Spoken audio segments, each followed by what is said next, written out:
The women who refused to give up. In a small village surrounded by dusty roads and endless fields, there lived a 50-year-old woman named Meera. Life had never been easy for her. She woke up before sunrise every day, cooked for her family, cleaned the house, worked in the fields beside her husband, and returned home tired long after the sun had disappeared. Her hands were rough from years of hard work, and her dreams had slowly disappeared under the weight of responsibilities. But deep inside her heart, one dream was still alive. She wanted to learn English. Not because she wanted fame, not because she wanted a big job, but because every time she heard people speaking English, she felt something strange inside her, a mixture of admiration, curiosity, and pain. She believed English was a door to a bigger world, a world she had never been allowed to enter. When Meera was young, poverty forced her to leave school after the fifth grade. Her parents believed educating boys was more important than educating girls. While her brothers carried books to school, she carried water from the village well. While other children learnt grammar and science, she learnt how to cook and survive. Years passed, she got married, she became a mother, then a grandmother. Slowly, people stopped seeing her as a person with dreams. To the world, she was simply an old woman. But one evening, everything changed. Her grandson was studying English homework. He asked her, "Grandma, can you read this sentence for me?" Meera smiled nervously. She stared at the page. The letters looked like a secret code. Her lips trembled. She could not read a single word. The little boy innocently said, "It's okay, Grandma. English is difficult for old people." Those words pierced her heart like a knife. That night, Meera could not sleep. She kept staring at the dark ceiling while a question echoed in her mind. Am I really too old to learn? The next morning, she made a decision that would change her life forever. She would learn English. People laughed at her immediately. Her neighbors mocked her. Some relatives called her foolish. Others said, "At this age, you should pray and rest, not study ABCD." Even her husband did not understand her determination. But Meera had spent her entire life listening to others.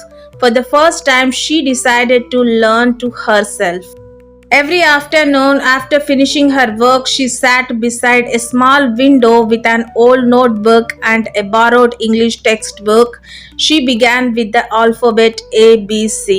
Her pronunciation was broken, her spelling was terrible, her memory was slow. Sometimes she forgot words within minutes. Sometimes she cried in frustration because her tongue could not produce the sounds correctly. The children in the neighborhood secretly laughed when they heard her practicing. But Meera continued every day without excuses, without giving up. She wrote simple words hundreds of times: water, house, dream, hope. At night, while others slept, she whispered English sentences to herself under a dim yellow light. I can learn. Months passed. Slowly, something incredible began happening. The women who once feared English started understanding small conversations. She learned to introduce herself. She learned to read signboards. She started watching English videos on her grandson's phone and repeated every sentence carefully. Her confidence grew little by little. One day she visited a bank alone. Earlier, she always depended on others because she feared communication. But this time, when the bank employee spoke a few simple English words, Meera responded softly but confidently. The employee smiled with surprise. At that moment, Meera felt something she had not felt in decades: pride. Not pride because she became perfect, but pride because she did not quit. Years of self doubt slowly disappeared. She realized the biggest prison in life is not age, but the belief that change is impossible. Soon her story spread across the village. The same people who once laughed at her now admired her courage. Some women secretly approached her and confessed that they too had dreams buried inside them. Meera started teaching basic English to other women in the evenings. Women who once believed they were too old, too uneducated, or too late. And every class, Meera repeated the same sentence: learning has no age, only fear has age. At 50, she did not become a fluent professor, she did not become rich or famous, but she achieved something far more powerful. She defeated the voice that said you cannot.